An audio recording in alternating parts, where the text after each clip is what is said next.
Magandang umaga mga kapaps. Ito po ay Kawasaki Ninja. Ang problema po nito ay naglolobat. Lumalabas po yung battery indicator po niya sa kanyang dashboard. At ang kwento po ng may-ari ay nagpa-rewind na po siya ng stator. Bagong rewind na po yan.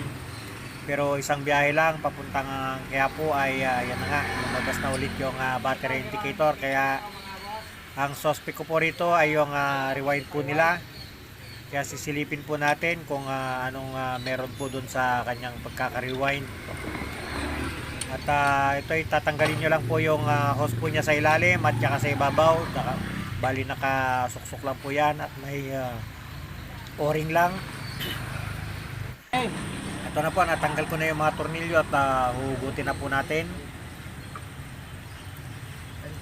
At ito na nga po ang katotohanan mga paps. Yan, umiwalay po yung kanyang isang hinang. Yan, hindi po siguro maganda pagkakahinang po niya kaya humiwalay.